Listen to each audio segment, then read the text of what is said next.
हमने शुरू से ही अपनी सुरक्षा व्यवस्था चाक चौबंद रखी है। डे 1 से एंट्री पॉइंट पर फ्रिस्किंग, चेकिंग, वेरिफिकेशन हो रहा है। अमृत स्नान होगा 29 तारीख को मौनी अमावस्या पे। तो अखाड़े जब निकलते हैं उनके साथ पूरी टीम रहती है, सीओज रहते हैं, सीएपीएफ रहती है, सिविल पुलिस रहती है। तो जो ही उनका रूट है जहाँ से आते हैं, जहाँ स्नान करने आते हैं। हम लोगों ने काफ़ी पुलिस बल को ऑगमेंट किया है और बाहर से अन्य अधिकारी भी आए हैं, पुलिस फोर्स आई है। प्रयागराज कुंभ में इस वक्त हम मौजूद हैं मेला क्षेत्र में और तमाम श्रद्धालुओं की भीड़ यहाँ पर तांता लगा हुआ है। संगम में स्नान लोग लगातार कर रहे हैं, लेकिन उसी के साथ प्रशासन की जो व्यवस्था है वो भी चाक चौबंद नजर आ रही है। किस तरीके से पूरी मॉक ड्रिलिंग हो रही है और लगातार प्रशासन इस चीज को लेकर जिससे श्रद्धालुओं को कोई परेशानी ना हो, किसी भी तरीके की कोई भी दिक्कत तकलीफ ना हो, और लगातार समय समय पर पुलिस प्रशासन की ओर से मॉक ड्रिलिंग भी की जा रही है। इस वक्त आप देख रहे हो सामने एक रिहर्सल चल रहा है और ये मौनी अमावस्या से ठीक पहले किया जा रहा है। 29 तारीख को एक शाही स्नान होना है और उस शाही स्नान के पहले पुलिस प्रशासन अपनी जो व्यवस्था है उसको चाक चौबंद करके, आप देखो पूरे तांता लगा हुआ है। एक तरफ श्रद्धालुओं की भीड़ है तो दूसरी तरफ वहीं आप देखोगे कि प्रशासन के लोग हैं। डीआईजी वैभव कृष्ण यहाँ पास में है और लगातार आप देखो किस तरीके से वो रिहर्सल करा रहे हैं। पूरी अगर कोई घटना होती है तो उसकी कैसे पहले से तैयारी करी जाए, इसको लेकर के वो पहले से पूरा चाक चौबंद तरीके से उसको करा रहे हैं। आप देखिए पहले हाथ खड़ा करवाते हैं, सारी चीजें क्लियर होती हैं और उसके बाद श्रद्धालुओं को भी कोई तकलीफ ना हो उसको भी लेकर के आते हैं। साथ में आप देखोगे डीआईजी वैभव कृष्ण है, राजेश द्विवेदी है, तमाम काफी सारे वरिष्ठ लोग हैं और इनके नेतृत्व में ये पूरा रिहर्सल सहयोग चलाया जा रहा है।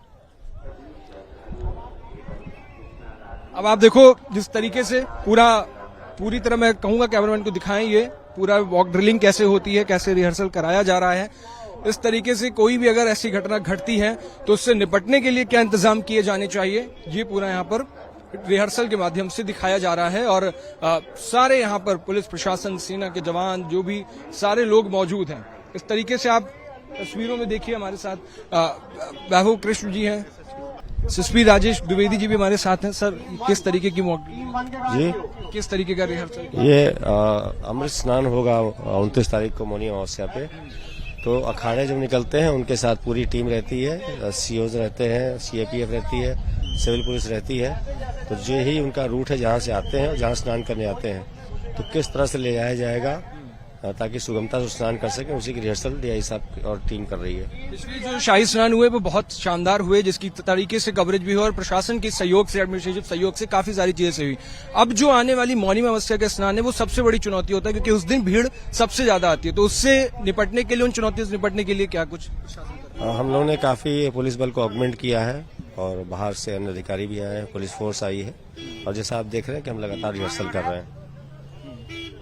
एक चीज और सर आपसे जानना चाहेंगे, जो आज की जो रिहर्सल है और इसको लेकर के जो तमाम एक रिपोर्ट और आ रही है कि अभी तक कुंभ में कोई भी ऐसी इतने बड़े क्राउड में छेड़छाड़, हिंसा जैसी कोई घटना सामने नहीं आई है, तो ये एक प्रशासन के लिए ये कैसे संभव है? हमने शुरू से ही अपनी सुरक्षा व्यवस्था चाक चौबंद रखी है। डे 1 से एंट्री पॉइंट पर फ्रिस्किंग, चेकिंग, वेरिफिकेशन हो रहा है।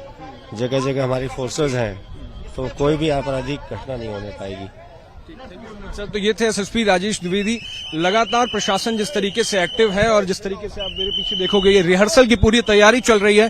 तो मौनी अमावस्या से ठीक पहले, शाही स्नान से ठीक पहले ये रिहर्सल कराया जा रहा है। और मौनी अमावस्या का वो शाही स्नान होता है जिसमें सबसे ज्यादा भीड़ जुटने की गुंजाइश रहती है और सबसे ज्यादा श्रद्धालु मौनी अमावस्या का स्नान करने ही आते हैं। और सरकार की ओर से खुद मुख्यमंत्री कह चुके हैं कि लगभग 10 करोड़ लोगों की तैयारी उनकी तरफ से की जा रही है। कैमरा पर्सन धर्मेंद्र के साथ उज्जवल मिश्रा, प्रयागराज कुंभ।